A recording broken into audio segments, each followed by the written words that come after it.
ദൈവമനുഷ്യന്റെ സ്നേഹഗീത അധ്യായം 121 വാല്യം 3 ഈശോ തെളിവെള്ളം എന്ന സ്ഥലത്ത് നിങ്ങൾ എന്റെ നാമം വൃഥാ പ്രയോഗിക്കരുത്. ശിഷ്യരെല്ലാം ആകെ വിഷമിച്ചിരിക്കുന്നു. ഈച്ചക്കൂട്ടിൽ കല്ലെറിഞ്ഞാലെന്ന പോലുള്ള അസ്വസ്ഥതയാണ് എല്ലാവർക്കും. അവർ സംസാരിക്കുകയും വെളിയിൽ എല്ലാ വശത്തേക്ക് നോക്കുകയും ചെയ്യുന്നു. ഈശോ അവിടെ എങ്ങുമില്ല. അതാണ് അവരുടെ വിഷമത്തിന് കാരണം. അവസാനം പത്രോസ് ജോണിനോട് പറയുന്നു, പോയി ഗുരുവിനെ അന്വേഷിക്കൂ. പുഴയ്ക്കരികിലുള്ള ആ കാട്ടിലുണ്ടായിരിക്കും. വേഗം വരണമെന്ന് ഗുരുവിനോട് പറയണം. അല്ലെങ്കിൽ നമ്മൾ എന്താണ് ചെയ്യേണ്ടിയത് എന്ന് ചോദിച്ചുകൊണ്ട് വരണം. ജോൺ ഓടിപ്പോകുന്നു. കറിയോത്തുകാരൻ പറയുന്നു, ഇത്രയധികം സംഭ്രമത്തിനും കാരുണ്യരാഹിത്യത്തിനും കാരണമൊന്നും ഞാൻ കാണുന്നില്ല. സകല ബഹുമതികളും നൽകി ഞാൻ അയാളെ സ്വാഗതം ചെയ്യുമായിരുന്നു. അയാളുടെ സന്ദർശനം നമുക്കൊരു ബഹുമാനമാണ്. അതിനാൽ എനിക്കറിഞ്ഞുകൂടാ, അയാൾ അയാളുടെ വളർത്തു സഹോദരനെ പോലെ ആയിരിക്കണമെന്നില്ല. എന്നാലും ചെന്നായ്ക്കളുടെ കൂടെ ജീവിക്കുന്നവർക്ക് അവയുടെ പ്രകൃതവും ഗന്ധവും കിട്ടാതെ ഇരിക്കയില്ല. ഇനി എന്തായാലും ആ സ്ത്രീയെ പറഞ്ഞയക്കണമെന്നല്ലേ നിന്റെ ആഗ്രഹം? ചെയ്യുന്നതെന്താണെന്ന് സൂക്ഷിച്ചു ചെയ്തു കൊള്ളണം. അവളെ പറഞ്ഞു വിടണമെന്ന് ഗുരു ആഗ്രഹിക്കുന്നില്ല. അവളെ സംരക്ഷിക്കേണ്ടത് എന്റെ ചുമതലയാണ്. അവളെ നീ തൊട്ടുപോയിട്ടുണ്ടെങ്കിൽ ഞാൻ ഗുരുവല്ല, എന്നാൽ നിന്റെ അറിവിനു വേണ്ടി പറയുന്നു. ഓ, അവളായിരിക്കും. ഒരുപക്ഷെ സുന്ദരിയായ ഹേറോദിയാസ് ആയിരിക്കുമോ? വേണ്ടാത്ത ഫലിതമൊന്നും പറയരുത്. എന്നെ കുറ്റം പറയേണ്ട.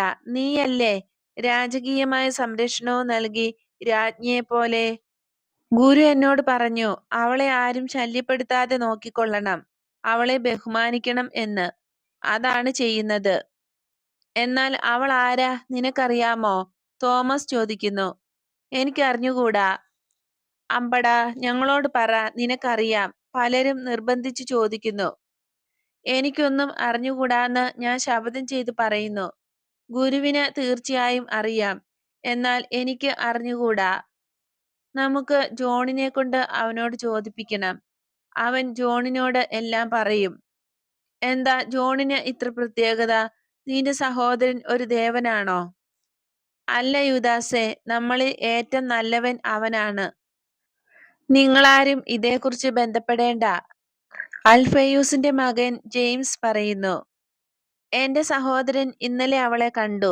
ആൻഡ്രു കൊടുത്തയച്ച മത്സ്യവുമായി അവൻ നദിയിൽ നിന്ന് വരികയായിരുന്നു. അവൻ ഈശോയോട് ചോദിച്ചു. ഈശോ മറുപടി പറഞ്ഞത് ഇങ്ങനെയാണ്, അവൾക്ക് ഒരു മുഖമില്ല. ദൈവത്തെ അന്വേഷിക്കുന്ന ഒരാത്മാവ് മാത്രമാണ് അവൾ. അതിൽ കവിഞ്ഞ് ഒന്നുമല്ല അവൾ എനിക്ക്. എല്ലാവർക്കും അവൾ അങ്ങനെ ആയിരിക്കണമെന്ന് ഞാൻ ആവശ്യപ്പെടുന്നു എന്ന് അവൻ പറഞ്ഞത് അത്ര തറപ്പിച്ചാണ്. അതിനാൽ ഞാൻ നിങ്ങളോട് പറയുന്നത് അക്കാര്യം ആരും അന്വേഷിക്കേണ്ട എന്നാണ്. ഞാൻ അവളുടെ അടുത്തേക്ക് പോകും. കറിയോത്തുകാരൻ യൂദാസ് പറയുന്നു. നിനക്ക് സാധിക്കുമെങ്കിൽ ഒന്ന് പരിശ്രമിച്ചു നോക്ക്. കൊത്തുകോഴിയെപ്പോലെ ചെമന്ന് പത്രോസ് പറയുന്നു. നീ ഒരു ചാരനായി ഈശോയോട് ഇത് പറഞ്ഞു കൊടുക്കുമോ? ആ ഉദ്യോഗം ഞാൻ ദേവാലയത്തിലെ ആളുകൾക്കായി വിട്ടിരിക്കുന്നു.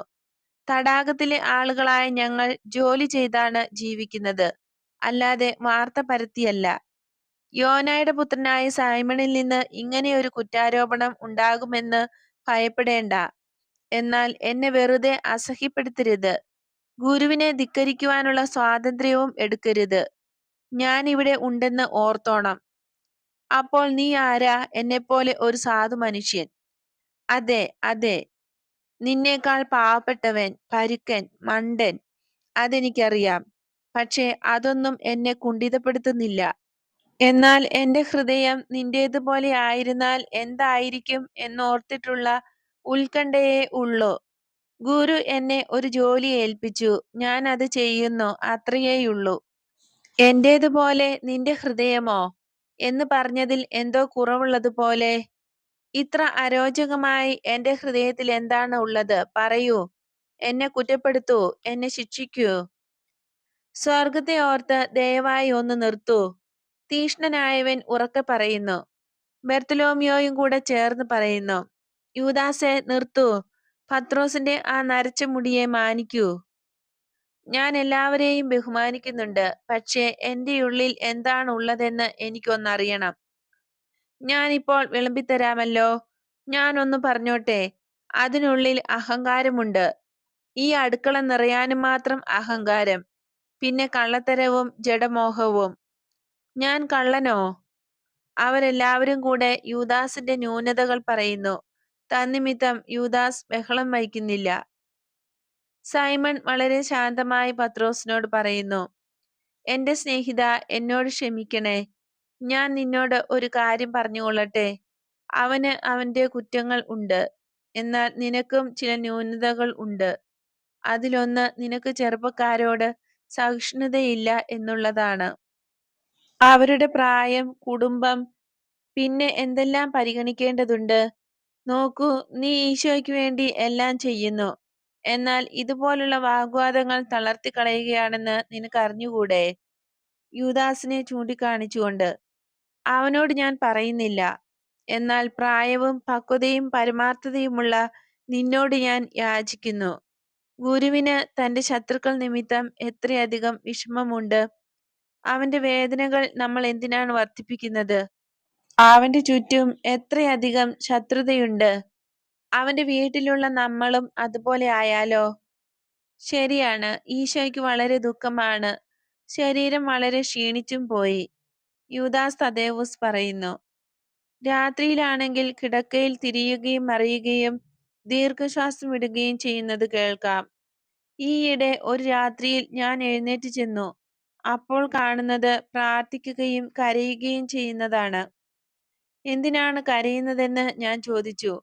അപ്പോൾ എന്നെ ആലിംഗനം ചെയ്തുകൊണ്ട് പറയുന്നു, എന്നോട് സ്നേഹമായിരിക്കണമേ.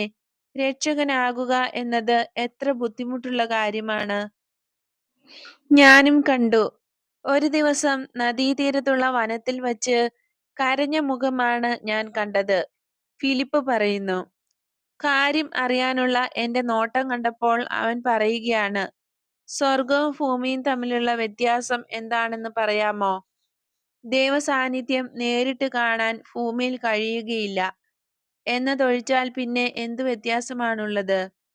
അത് മനുഷ്യരുടെ ഇടയിലെ സ്നേഹക്കുറവാണ്.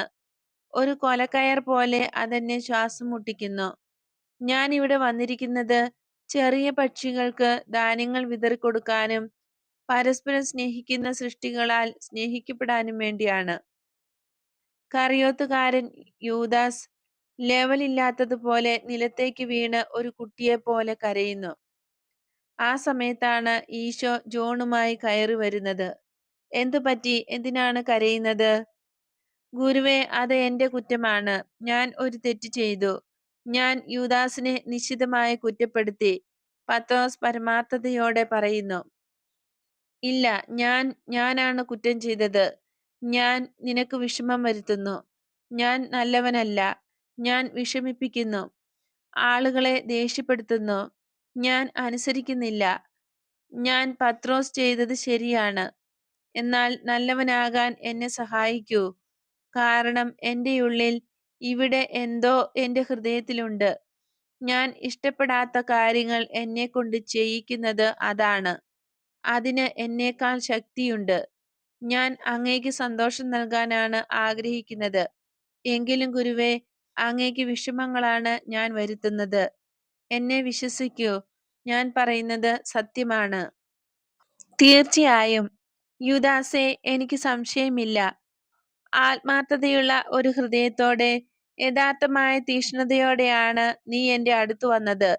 എന്നാൽ നിനക്ക് ചെറുപ്പമാണ്. ആർക്കും നിന്നെ അറിഞ്ഞുകൂടാ. ഞാൻ നിന്നെ മനസ്സിലാക്കുന്നത് പോലെ നീയും എന്നെ മനസ്സിലാക്കുന്നില്ല. എഴുന്നേറ്റ് ഇങ്ങോട്ട് വരൂ. പിന്നീട് നമുക്ക് തനിയെ സംസാരിക്കാം. അതിനു മുമ്പ് നിങ്ങൾ എനിക്ക് ആളയച്ച കാര്യത്തെക്കുറിച്ച് പറയാം. മനേയൻ വന്നതുകൊണ്ട് എന്ത് ഉപദ്രവമാണുള്ളത്? ഹേറോദോസിന്റെ ഒരു ബന്ധുവിന് സത്യദൈവത്തിനായി ദാഹിച്ചുകൂടെ? എന്നെക്കുറിച്ചാണോ നിങ്ങൾ ഭയപ്പെടുന്നത്? വേണ്ട, ഭയപ്പെടേണ്ട. എന്റെ വാക്ക് വിശ്വസിക്കൂ. ആ മനുഷ്യൻ പരമാർത്ഥമായ ഉദ്ദേശത്തോടെയാണ് വന്നിരിക്കുന്നത്. എന്നാൽ പിന്നെ എന്തുകൊണ്ടാണ് അവൻ സ്വയം പരിചയപ്പെടുത്താതിരുന്നത്? ശിഷ്യരെല്ലാം കൂടി ചോദിക്കുന്നു. അതിന്റെ ആവശ്യം ഒട്ടും ഇല്ലാത്തതുകൊണ്ട്. ഒരാത്മാവ് എന്ന നിലയ്ക്കാണ് അയാൾ വന്നത്, ഹേറോദേസിന്റെ വളർത്തു സഹോദരനായിട്ടല്ല. അവൻ മൗനമായിരുന്നതിന്റെ കാരണം ദൈവവചനത്തിന് മുമ്പിൽ ഒരു രാജാവുമായുള്ള ബന്ധം ഒന്നുമല്ല എന്നവന് അറിയാവുന്നതുകൊണ്ടാണ്. അവന്റെ മൗനത്തെ നമ്മൾ ആദരിക്കണം. എന്നാൽ ഇങ്ങനെയല്ല. ആരെങ്കിലും അയാളെ പറഞ്ഞു വിട്ടതാണെങ്കിലോ? ആരാണ് അയച്ചത്? ഹെറോദേസോ? വേണ്ട, ഭയപ്പെടേണ്ട. പിന്നെ വേറെ ആരെ അയക്കാനാണ്? അയാൾ നിന്നെക്കുറിച്ച് എങ്ങനെയാണ് അറിയുന്നത്? എന്റെ കസിൻ ജോൺ വഴി അറിഞ്ഞു.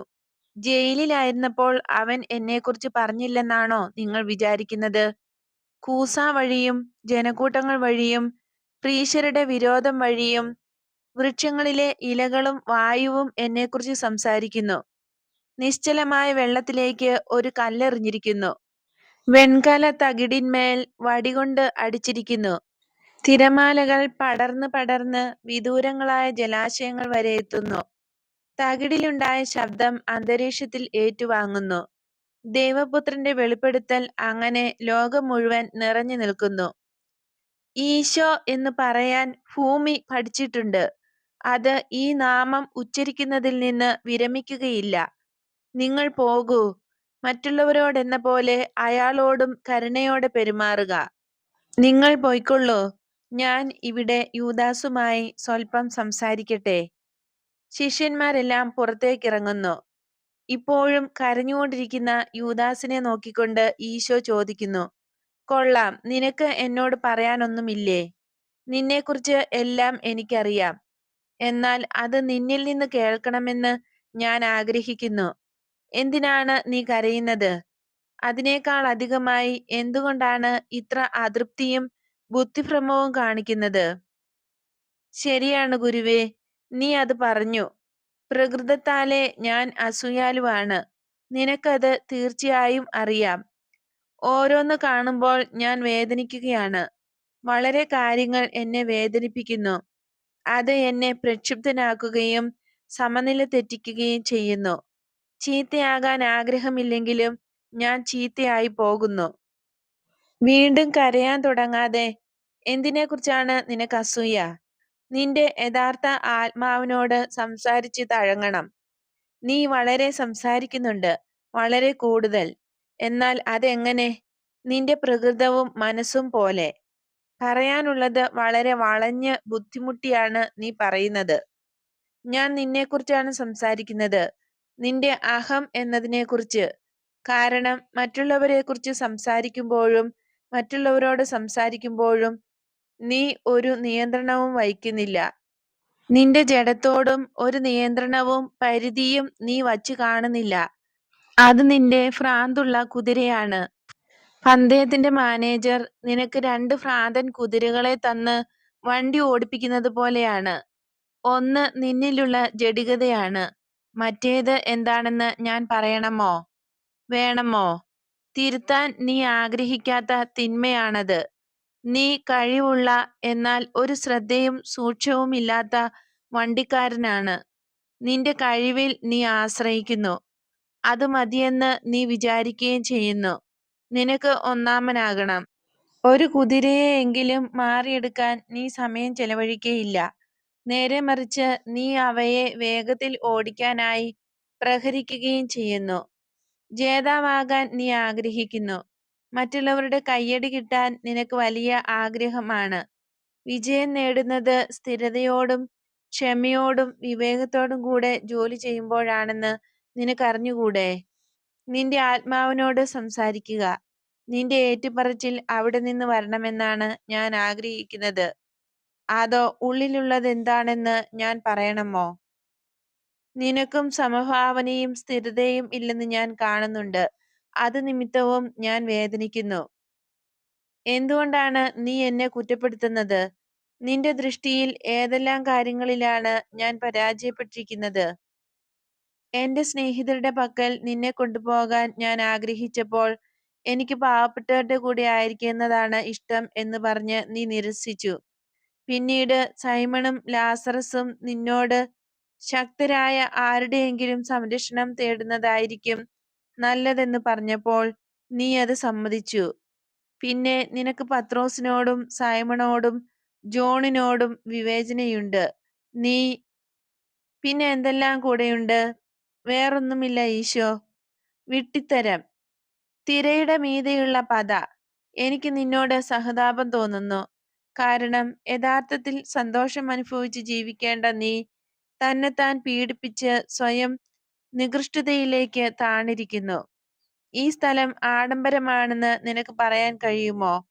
ഇത് സ്വീകരിക്കാൻ അടിയന്തിരമായ കാരണം എനിക്കുണ്ടായിരുന്നു എന്നത് നിനക്ക് നിഷേധിക്കാൻ പറ്റുമോ?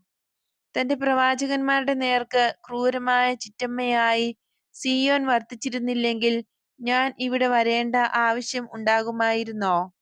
മനുഷ്യന്റെ നീതിയെ ഭയപ്പെട്ട് ഒരു സങ്കേതം കണ്ടുപിടിച്ച് അവിടെ ഒളിവിൽ പാർക്കുക എന്ന പോലെ ഇവിടെ കഴിയണമോ? വേണ്ട. കൊള്ളാം. എന്നാൽ പിന്നെ എന്ത്? നിന്നെ ഞാൻ ജോലികളൊന്നും ഏൽപ്പിച്ചിട്ടില്ല എന്ന് നിനക്ക് പറയാൻ കഴിയുമോ? നീ തെറ്റ് ചെയ്തപ്പോൾ നിന്നോട് ഞാൻ കഠിനത കാണിച്ചു എന്ന് പറയാൻ സാധിക്കുമോ? നിനക്ക് ഒരിക്കലും ആത്മാർത്ഥതയില്ലായിരുന്നു. ആ മുന്തിരിത്തോട്ടങ്ങൾ, ഓ നിന്റെ മുന്തിരിത്തോട്ടങ്ങൾ, ആ തോട്ടങ്ങളുടെയൊക്കെ പേരെന്തായിരുന്നു? വേദനിക്കുന്നവരോടും രക്ഷാമാർഗത്തിലേക്ക് വരുന്നവരോടും നിനക്ക് സഹതാപമില്ലായിരുന്നു. നിനക്ക് എന്നോട് ബഹുമാനം പോലുമില്ലായിരുന്നു. മറ്റുള്ളവർ അത് മനസ്സിലാക്കിയിട്ടുണ്ട്. എന്നാൽ തന്നെയും ഒരു ശബ്ദം മാത്രം നിന്നെ എപ്പോഴും ആദരിച്ചിരുന്നു. അത് എന്റെ ശബ്ദം. മറ്റുള്ളവർക്ക് നിന്നോട് അസൂയ തോന്നാൻ അവകാശമുണ്ട്. കാരണം എപ്പോഴും പ്രത്യേകം പരിഗണിക്കപ്പെട്ടവൻ ഉണ്ടായിരുന്നെങ്കിൽ അത് നീയായിരുന്നു. യൂദാസിന്റെ മനസ്സ് തളർന്നു, തരളിതമായി. അയാൾ കരയുന്നു. ഞാൻ പോകുന്നു. ഈ സമയം ഞാൻ എല്ലാവരുടേതുമാണ്. നീ ഇവിടെ ഇരുന്ന് ചിന്തിച്ചു നോക്കൂ, ധ്യാനിക്കൂ. ഗുരുവേ, എന്നോട് ക്ഷമിക്കൂ. നീ എന്നോട് ക്ഷമിക്കുന്നതുവരെ എനിക്കൊരു സമാധാനവും ഉണ്ടാകയില്ല. ഞാൻ നിമിത്തം നീ ദുഃഖിതനാകരുതേ. ഞാൻ ഒരു ചീത്ത ബാലനാണ്. ഞാൻ സ്നേഹിക്കുകയും പീഡിപ്പിക്കുകയും ചെയ്യുന്നു. എന്റെ അമ്മയോട് അങ്ങനെ, നിന്നോടും അങ്ങനെ. ഞാൻ വിവാഹിതനാകുകയാണെങ്കിൽ എന്റെ ഭാര്യയോടും അങ്ങനെയായിരിക്കും. ഞാൻ മരിച്ചിരുന്നെങ്കിൽ നന്നായിരുന്നു. നിന്റെ രീതികൾ നീ തിരുത്തിയിരുന്നെങ്കിൽ അത് കുറെ കൂടെ നല്ലതാകുമായിരുന്നു. എന്നാലും നിനക്ക് മാപ്പ് നൽകിയിരിക്കുന്നു. ദൈവം നിന്നോടുകൂടെ. ഈശോ വാതിലടച്ച് പുറത്തേക്ക് പോകുന്നു. പത്രോസ് വെളിയിൽ കാത്തു നിൽക്കുന്നു. ഗുരുവേ, വരൂ. ഇപ്പോൾ തന്നെ സമയം വൈകിയിരിക്കുന്നു. ധാരാളം ആളുകൾ വന്നിട്ടുണ്ട്. പെട്ടെന്ന് ഇരുട്ടാകും. നീയാണെങ്കിൽ ഭക്ഷണം കഴിച്ചുമില്ല. ആ പയ്യനാണിതിനെല്ലാം കാരണക്കാരൻ. ആ പയ്യന് നിങ്ങളെയെല്ലാം ആവശ്യമുണ്ട്. ഇങ്ങനെയുള്ളതൊന്നും ഉണ്ടാകാതിരിക്കണമെങ്കിൽ നിങ്ങൾ സഹായിക്കണം. ഇത് ഓർത്ത് പരിശ്രമിച്ചു നോക്കൂ. അവൻ നിന്റെ മകനാണെങ്കിൽ നിനക്ക് അവനോട് സഹതാപമുണ്ടാകയില്ലേ? ഉണ്ടാകാനും മതി, ഉണ്ടാകാതിരിക്കാനും മതി. എനിക്ക് അവനോട് ദയ തോന്നും. എന്നാൽ അവൻ പ്രായപൂർത്തിയായ മനുഷ്യനാണെങ്കിലും ഒരു വികൃതി കുട്ടിയെ എന്ന പോലെ അവനെ ഞാൻ ചിലതെല്ലാം പഠിപ്പിക്കും. എന്റെ മകനായിരുന്നെങ്കിൽ അവൻ ഇതുപോലെ ആകുമായിരുന്നില്ല. അത് മതി. ശരി എന്റെ കർത്താവേ, അത് മതി. അതാ മനേയൻ, വളരെ കടുത്ത നിറമുള്ള, കറുപ്പു നിറമാണെന്ന് തോന്നിക്കുന്ന പുറങ്കുപ്പായം ധരിച്ചിരിക്കുന്ന ആൾ. അയാൾ ഇത് ദരിദ്രർക്ക് കൊടുക്കാനായി തന്നു. ഇന്ന് അയാൾക്ക് ഇവിടെ താമസിക്കാനും ഉറങ്ങാനും സൗകര്യമുണ്ടാകുമോ എന്ന് ചോദിക്കുകയും ചെയ്തു. നീ അയാളോട് എന്തു പറഞ്ഞു? സത്യം പറഞ്ഞു. ഇവിടെ ഞങ്ങൾക്ക് ആവശ്യത്തിനുള്ള കിടക്കകൾ മാത്രമേയുള്ളൂ. അതിന് ഗ്രാമത്തിലേക്ക് പോകുക എന്ന്. ഈശോ മറുപടിയൊന്നും പറയുന്നില്ല. നടന്ന് ജോണിന്റെ അടുത്ത് ചെന്ന് എന്തോ പറയുന്നു. പത്രോസിന് പിടികിട്ടുന്നില്ല. അനന്തരം സ്വസ്ഥാനത്തേക്ക് നടന്നു ചെന്ന് പ്രസംഗം ആരംഭിക്കുന്നു. നിങ്ങൾക്കെല്ലാവർക്കും സമാധാനമുണ്ടാകട്ടെ. സമാധാനത്തോടു കൂടെ പ്രകാശവും പരിശുദ്ധിയും നിങ്ങളിലേക്ക് പ്രവഹിക്കട്ടെ. എന്റെ നാമം വൃഥാ ഉപയോഗിക്കരുത് എന്ന് പറയപ്പെട്ടിരിക്കുന്നു. എപ്പോഴാണ് അത് വൃഥാ പ്രയോഗിക്കുന്നത്? ആ നാമത്തെ ശപിക്കുമ്പോൾ മാത്രമാണോ? അല്ല, തന്നെ തന്നെ ആ നാമം ഉച്ചരിക്കുന്നതിന് അർഹനാക്കാതെ അത് പറയുമ്പോഴാണോ? ഒരു പിതാവ് മകനോട് ആവശ്യപ്പെടുന്ന കാര്യങ്ങൾക്ക് നേരെ വിപരീതം ചെയ്യുന്ന മകന് ഞാൻ എൻ്റെ പിതാവിനെ സ്നേഹിക്കുകയും ബഹുമാനിക്കുകയും ചെയ്യുന്നു എന്ന് പറയാൻ സാധിക്കുമോ? അപ്പ അപ്പ എന്ന് പറയുന്നത് കൊണ്ട് ഒരുവൻ തന്റെ പിതാവിനെ സ്നേഹിക്കുന്നില്ല. ദൈവമേ ദൈവമേ എന്ന് പറയുന്നത് കൊണ്ട് ഒരുവൻ ദൈവത്തെ സ്നേഹിക്കുന്നില്ല. മിനിങ്ങാന്ന് ഞാൻ നിങ്ങളോട് വിശദീകരിച്ച് പറഞ്ഞതുപോലെ ഇസ്രായേൽ മക്കളുടെ ഹൃദയങ്ങളിൽ രഹസ്യമായി ധാരാളം വിഗ്രഹങ്ങളുണ്ട്. അതുപോലെ കപടമായ ദൈവസ്തുതികളുമുണ്ട്. സ്തുതിക്കുന്നവരുടെ പ്രവൃത്തികൾ സ്തുതികൾക്ക് ചേരുന്നില്ല. വേറൊരു പ്രവണതയും ഇസ്രായേലിലുണ്ട്. ബാഹ്യമായ കാര്യങ്ങളിൽ അവർ ധാരാളം പാപങ്ങൾ കാണുന്നു. എന്നാൽ അവ യഥാർത്ഥത്തിൽ എവിടെയായിരിക്കുന്നോ അവിടെ, അതായത് ആന്തരിക കാര്യങ്ങളിൽ കണ്ടുപിടിക്കാൻ അവർ ആഗ്രഹിക്കുന്നില്ല. വളരെ ബാലിശമായ ഒരഹങ്കാരവും ഇസ്രായേലിലുണ്ട്. മനുഷ്യത്വത്തിനും ആധ്യാത്മികതയ്ക്കും എതിരായ ഒരു പ്രവണത. നമ്മുടെ ദൈവത്തിന്റെ നാമം അജ്ഞാനികൾ ഉച്ചരിച്ചാൽ അത് ആണയിടിയിലായി പരിഗണിക്കുന്നു. പുറജാതികൾ ദൈവത്തെ സമീപിക്കുന്നത് ദൈവനിന്ദയായി കരുതി അവരെ അതിൽ നിന്ന് തടയുകയും ചെയ്യുന്നു. ഇതുവരെയും സ്ഥിതിഗതികൾ ഇങ്ങനെയായിരുന്നു. എന്നാൽ ഇപ്പോൾ തുടങ്ങി അങ്ങനെയല്ല. എല്ലാ മനുഷ്യരെയും സൃഷ്ടിച്ച ദൈവം തന്നെയാണ് ഇസ്രായേലിന്റെ ദൈവം. തങ്ങളുടെ സ്രഷ്ടാവിന്റെ ആകർഷണം അനുഭവിക്കുന്നതിൽ നിന്ന് സൃഷ്ടികളെ എന്തിനു തടയുന്നു? അജ്ഞാനികൾക്കും അവരുടെ ഹൃദയത്തിന്റെ അടിയിൽ തൃപ്തമല്ലാത്ത എന്തോ അനങ്ങുന്നതായും അന്വേഷിക്കുന്നതായും ഉച്ചത്തിൽ ശബ്ദിക്കുന്നതായും അനുഭവപ്പെടുന്നില്ലെന്നാണോ നിങ്ങൾ വിചാരിക്കുന്നത്? ആരെ, എന്തിനെ? അറിയപ്പെടാത്ത ദൈവത്തിന്റെ അൾത്താരയിലേക്ക്, പദാർത്ഥപരമല്ലാത്ത ആത്മാവാകുന്ന അൾത്താരയിലേക്ക് അവർ നീങ്ങുന്നുവെങ്കിൽ ദൈവം അത് നിരസിക്കുമെന്ന് നിങ്ങൾ വിചാരിക്കുന്നോ? ആത്മാവാകുന്ന അൾത്താരയിൽ എപ്പോഴും സൃഷ്ടാവിനെ കുറിച്ചുള്ള ഓർമ്മയുണ്ട്. ദൈവമഹത്വത്താൽ ഗ്രസിക്കപ്പെടുന്നതിന് ആത്മാവ് ആജ്ഞാപിച്ചതനുസരിച്ച് മോശ നിർമ്മിച്ച കൂടാരത്തിൽ ദൈവത്തിന്റെ മഹത്വം ഇറങ്ങി വസിച്ചല്ലോ. അതുപോലെ തന്നിലും വസിക്കണമെന്നാഗ്രഹിച്ച് അതിനായി കേഴുന്ന ആത്മാവിനെ, അത് അജ്ഞാനിയുടെ ആത്മാവായതുകൊണ്ട് ദേവാലയത്തെ അശുദ്ധമാക്കി എന്ന് പറഞ്ഞ് ദൈവം തള്ളിക്കളയുമോ? വരൂ എന്ന് പറയുന്ന ദൈവസ്വരത്തിന് ഞാൻ വരുന്നു എന്ന് സ്വർഗീയ പ്രചോദനത്താൽ പ്രത്യുത്തരം നൽകിക്കൊണ്ട് ആത്മാർത്ഥമായ ആഗ്രഹത്തോടെ ദൈവത്തെ സമീപിക്കാൻ ശ്രമിക്കുന്നത് ഒരു പാപമാണെന്ന് നിങ്ങൾ വിചാരിക്കുന്നോ? അതേസമയം ആകെ ദുഷിച്ച് വഷളായിരിക്കുന്ന മതാനുഷ്ഠാന വിധി പാലിച്ച് തന്റെ സുഖസന്തോഷങ്ങളെല്ലാം നേടിക്കഴിഞ്ഞ് മിച്ചമുള്ളത് ദേവാലയത്തിന് സമർപ്പിച്ച് ദേവസന്നിധാനത്തിലേക്ക് പ്രവേശിച്ച് ഇസ്രായേൽക്കാരൻ അതിവിശുദ്ധമായ അവിടുത്തെ നാമം ഉച്ചരിക്കുന്നത് വിശുദ്ധിയായി നിങ്ങൾ കരുതുന്നില്ലേ? ഇയാളുടെ ആത്മാവും ശരീരവും എണ്ണമില്ലാത്ത പാപങ്ങൾ നിമിത്തം മലിനമാക്കപ്പെട്ടിരുന്നാലും അയാൾ ചെയ്യുന്നത് പുണ്യമായിട്ടല്ലേ നിങ്ങൾ വിധിക്കുന്നത്? തെറ്റ്! ഞാൻ ഗൗരവമായി പറയുന്നു. അശുദ്ധമായ ആത്മാവോടുകൂടെ ദൈവമായ കർത്താവിന്റെ നാമം വൃഥാ ഉപയോഗിക്കുന്ന ഇസ്രായേൽക്കാരനാണ് പൂർണ്ണമായി ദേവാലയത്തെ അശുദ്ധമാക്കി ദൈവത്തെ നിന്ദിക്കുന്നത്. നിങ്ങൾ ഭോഷന്മാരൊന്നുമല്ലല്ലോ.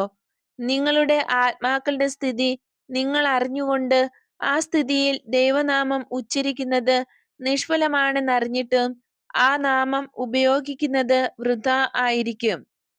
കപടഭക്തനായ ഒരാൾ ദൈവത്തെ വിളിക്കുമ്പോഴും അനുതാപമില്ലാത്ത ഒരാൾ ദൈവനാമം ഉച്ചരിക്കുമ്പോഴും അതൃപ്തിയിൽ ദൈവം തന്റെ മുഖം തിരിച്ചു കളയുന്നത് ഞാൻ കാണുന്നു. കോപം നിറഞ്ഞ ആ മുഖം കാണുമ്പോൾ ദൈവകോപത്തിന് ഞാൻ അർഹനല്ലെങ്കിലും ഞാൻ ഭയപ്പെട്ടു പോകുന്നു. നിങ്ങളിൽ വളരെ പേരുടെ ഹൃദയത്തിൽ ഇപ്പോഴുള്ള വിചാരം ഞാൻ വായിക്കുന്നു. എല്ലാ മനുഷ്യരിലും കുട്ടികൾ ഒഴികെ അശുദ്ധിയും പാപവും ഉള്ളതുകൊണ്ട് ഒരുത്തർക്കും ദൈവനാമം ഉച്ചരിക്കാൻ കഴിയുകയില്ലല്ലോ. അത് ശരിയല്ല, അങ്ങനെ പറയരുത്. ദൈവനാമം വിളിക്കേണ്ടത് പാപികളാണ്. സാത്താൻ തങ്ങളെ ശ്വാസം മുട്ടിക്കുന്നു എന്ന് മനസ്സിലാക്കുന്നവരും പാപത്തിൽ നിന്നും പ്രലോഭകനിൽ നിന്നും സ്വതന്ത്രരാകുവാൻ ആഗ്രഹിക്കുന്നവരും ആ നാമം വിളിച്ച് പ്രാർത്ഥിക്കണം. ഉൽപ്പത്തിയുടെ പുസ്തകത്തിൽ പറയുന്നത് കർത്താവ് ഏദനിൽ നടക്കാതിരുന്ന സമയത്താണ് സർപ്പം ഹവ്വയെ പരീക്ഷിച്ചതെന്നാണ്. ദൈവം ഏദേനിലുണ്ടായിരുന്നെങ്കിൽ സാത്താൻ അവിടെ എത്തുമായിരുന്നില്ല. ഹവ്വ ദൈവത്തെ വിളിച്ചപേക്ഷിച്ചിരുന്നെങ്കിൽ സാത്താൻ ഓടിപ്പോകുമായിരുന്നു. എപ്പോഴും ഇക്കാര്യം ഓർത്തുകൊള്ളണം. കർത്താവിനെ ആത്മാർത്ഥതയോടെ വിളിക്കണം. ആ നാമം രക്ഷയാണ്. നിങ്ങളിൽ അനേകം പേർ ശുദ്ധീകരിക്കപ്പെടുന്നതിന് നദിയിൽ ഇറങ്ങാൻ ആഗ്രഹിക്കുന്നുണ്ട്. നിങ്ങളുടെ ഹൃദയത്തെ ശുദ്ധീകരിക്കുക. അതിനായി സ്നേഹത്തോടുകൂടെ ദൈവം എന്ന വാക്ക് ഹൃദയത്തിൽ നിരന്തരം എഴുതൂ. തെറ്റായ പ്രാർത്ഥനകൾ ഉപേക്ഷിക്കൂ. പതിവ് മാത്രമായ അഭ്യാസങ്ങൾ നിർത്തൂ. എന്നാൽ ദൈവം എന്ന നാമം നിങ്ങളുടെ ഹൃദയം കൊണ്ടും നിങ്ങളുടെ മുഴുവൻ വ്യക്തിത്വം കൊണ്ടും പറയുക. ഒറ്റപ്പെടാതിരിക്കാൻ ആ നാമം ആവർത്തിച്ച് പറയുക. സഹായം ലഭിക്കുന്നതിനായി ആ നാമം ആവർത്തിച്ചുകൊണ്ടിരിക്കുക. പാപപ്രതി ലഭിക്കുന്നതിനായി ആ നാമം ആവർത്തിച്ച് ഉരുവിടുക. സീനായിലെ ദൈവം എന്നതിന്റെ അർത്ഥം മനസ്സിലാക്കൂ. ദൈവം എന്ന വാക്ക് പറയുമ്പോൾ നന്മയിലേക്ക് വരുന്ന ഒരു മാറ്റം സംഭവിക്കുന്നില്ല എങ്കിൽ ദൈവനാമം വൃഥാ പ്രയോഗിക്കലാണ്. അപ്പോൾ അത് പാപമാണ്. നിങ്ങളുടെ ഹൃദയമിടിപ്പ് പോലെ ദിവസത്തിലെ എല്ലാ മിനിറ്റിലും, എല്ലാ പ്രവൃത്തികളിലും, എല്ലാ ആവശ്യങ്ങളിലും, പ്രലോഭനങ്ങളിലും, ദുഃഖങ്ങളിലും പുത്രനിർവിശേഷമായ സ്നേഹത്തോടെ എന്റെ ദൈവമേ വരൂ എന്ന് നിങ്ങളുടെ അധരങ്ങൾ ഉരുവിടുന്നെങ്കിൽ അത് ദൈവനാമം വൃഥാ പ്രയോഗിക്കലല്ല. അപ്പോൾ ദൈവത്തിന്റെ പരിശുദ്ധ നാമം ഉച്ചരിക്കുന്നത് പാപമല്ല. പൊയ്ക്കോളൂ. സമാധാനം നിങ്ങളോടുകൂടെ ഉണ്ടായിരിക്കട്ടെ. ഇന്ന് രോഗികളാരും ഇല്ല. സന്ധ്യയുടെ നിഴലുകൾ വീണിട്ടുള്ള ഷെഡിൽ തന്നെ ഈശോ നിൽക്കുന്നു. കൈകൾ കെട്ടി ഭിത്തിയിൽ ചാരി നിന്ന് എല്ലാം നോക്കുകയാണ്. ചിലരെല്ലാം തങ്ങളുടെ ചെറിയ കഴുതകളിൽ യാത്രയായി. വേറെ ചിലർ ശുദ്ധീകരണത്തിനായി ധൃതിയിൽ നദിയിലേക്ക് പോകുന്നു. വയലുകൾ കടന്ന് സ്വന്തം ഗ്രാമങ്ങളിലേക്ക് അനേകർ പോകുകയാണ്. കടുത്ത നിറമുള്ള മേലങ്കി ധരിച്ച ആ മനുഷ്യന് എന്താണ് ചെയ്യേണ്ടതെന്ന് നിശ്ചയമില്ലാത്തതുപോലെ തോന്നുന്നു. ഈശോ അയാളെ ശ്രദ്ധിക്കുന്നുണ്ട്. ക്രമേണ ആ മനുഷ്യൻ അയാളുടെ കുതിരകളുടെ സമീപത്തേക്ക് നീങ്ങുന്നു. ഒരു സുന്ദരൻ വെള്ളക്കുതിര. കല്ലുകൾ പതിച്ച് അലങ്കൃതമായ ജീനിയുടെ അടിയിൽ മനോഹരമായ ചുവപ്പു ചമയം താണുകിടക്കുന്നു. സ്വൽപ്പം നിൽക്കൂ. ഈശോ ഇങ്ങനെ പറഞ്ഞുകൊണ്ട് അയാളുടെ പക്കലേക്ക് പോകുന്നു. നേരം ഇരുട്ടാകുന്നു. നിനക്ക് ഉറങ്ങാൻ ഒരു സ്ഥലമുണ്ടോ? നീ ദൂരെ നിന്നാണോ വന്നിരിക്കുന്നത്? നീ ഒറ്റയ്ക്കേയുള്ളോ? അയാൾ മറുപടി പറയുന്നു, വളരെ ദൂരെ നിന്നാണ് വന്നിരിക്കുന്നത്. ഞാൻ പോയിക്കൊള്ളാം. എനിക്കറിഞ്ഞുകൂടാ. ഗ്രാമത്തിലേക്ക് പോകും. അവിടെ കിട്ടുകയാണെങ്കിൽ. അല്ലെങ്കിൽ ജെറീക്കോയിലേക്ക് എന്റെ അകമ്പടിക്കാരെ അവിടെ വിട്ടിട്ട് പോന്നു. കാരണം എനിക്ക് അവരെ വിശ്വാസമില്ല. വേണ്ട, പോകണ്ട. എന്റെ കിടക്ക ഞാൻ തരാം. അത് തയ്യാറാക്കിയിട്ടുണ്ട്. നിനക്ക് ഭക്ഷണം വല്ലതും ഉണ്ടോ? ഇല്ല, എനിക്കൊന്നുമില്ല. ഞാൻ പ്രതീക്ഷിച്ചത് ഇതിലും കൂടുതൽ സൗകര്യമുള്ള സ്ഥലമായിരിക്കുമെന്നാണ്. ഇവിടെ ഒന്നിനും കുറവില്ല. ഒന്നുമില്ലേ? ഹേറോദോസിനോടുള്ള വിരോധത്തിനും ഞാൻ ആരാണെന്ന് മനസ്സിലായോ? എന്നെ അന്വേഷിക്കുന്നവർക്ക് ഒരു പേര് മാത്രമേയുള്ളൂ. ദൈവനാമത്തിൽ സഹോദരൻ. വരൂ, നമ്മൾക്കുള്ള അപ്പം നമുക്ക് പങ്കുവയ്ക്കാം. കുതിരയെ ആ വലിയ മുറിയിലാക്കാം. ഞാൻ ആ മുറിയിൽ ഉറങ്ങുകയും നിന്റെ പേർക്ക് കുതിരയെ നോക്കിക്കൊള്ളുകയും ചെയ്യും. വേണ്ട, അത് ഞാൻ ഒരിക്കലും അനുവദിക്കുകയില്ല. ഞാൻ അവിടെ ഉറങ്ങിക്കൊള്ളാം. നിന്റെ ഭക്ഷണം ഞാൻ സ്വീകരിക്കുന്നു. വേറൊന്നും വേണ്ട. അങ്ങയുടെ പരിശുദ്ധമായ ശരീരം വിശ്രമിക്കുന്നിടത്ത് എന്റെ അശുദ്ധമായ ശരീരം വിശ്രമിക്കാൻ ഞാൻ സമ്മതിക്കുകയില്ല. ഞാൻ പരിശുദ്ധനാണെന്ന് നീ വിചാരിക്കുന്നോ? നീ പരിശുദ്ധനാണെന്ന് എനിക്കറിയാം. ജോൺ കൂസ, നിന്റെ പ്രവൃത്തികൾ, നിന്റെ വാക്കുകൾ സമുദ്രത്തിന്റെ ശബ്ദം ചിപ്പിയിൽ മൃദുവായി കേൾക്കുന്നത് പോലെ രാജകൊട്ടാരം മുഴുവൻ അത് മുഴങ്ങിക്കേൾക്കുന്നു. ഞാൻ ജോണിന്റെ പക്കൽ പോകുമായിരുന്നു. പിന്നീട് എനിക്കത് നഷ്ടപ്പെട്ടു. എന്നാൽ അവൻ എന്നോട് പറഞ്ഞിരുന്നു, എന്നേക്കാൾ വലിയവനായ ഒരുവൻ നിന്നെ സ്വീകരിക്കും, നിന്നെ ഉയർത്തും എന്ന്. അത് നീ മാത്രമാകാനേ തരമുള്ളൂ. നീ എവിടെയാണെന്ന് കണ്ടുപിടിക്കാൻ കഴിഞ്ഞപ്പോൾ ഞാൻ വന്നു.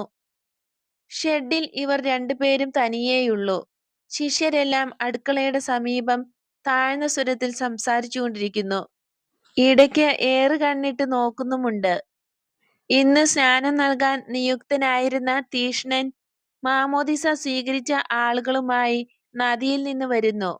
ഈശോ അവരെ അനുഗ്രഹിച്ച ശേഷം സൈമണോട് പറയുന്നു, ദൈവനാമത്തിൽ അഭയം അന്വേഷിക്കുന്ന ഒരു തീർത്ഥാടകനാണ് ഈ മനുഷ്യൻ.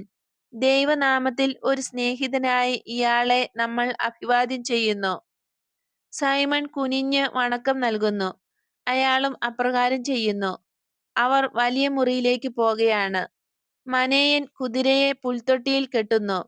ഈശോ ആംഗ്യം കാണിച്ചതനുസരിച്ച് ജോൺ കുറച്ച് പുല്ലും വെള്ളവും കൊണ്ട് ഓടി വരുന്നു. ആകെ ഇരുട്ടായി തുടങ്ങിയതിനാൽ പത്രോസ് ഒരു ചെറിയ എണ്ണവിളക്ക് കത്തിച്ച് അതുമായി വരുന്നു. ഇത് എത്ര ധാരാളമായിരിക്കുന്നു! ദൈവം നിങ്ങളെ അനുഗ്രഹിക്കട്ടെ. മാന്യനായ ആ മനുഷ്യൻ ഇങ്ങനെ പറഞ്ഞുകൊണ്ട് ഈശോയുടെയും സൈമന്റെയും ഇടയ്ക്കായി നടന്ന് അടുക്കളയിൽ പ്രവേശിക്കുന്നു. ഒരു കെട്ട് ചുള്ളികൾ കത്തിച്ചിരുന്നതിനാൽ അടുക്കളയിൽ നല്ല വെളിച്ചമുണ്ട്. ദർശനം അവസാനിച്ചു.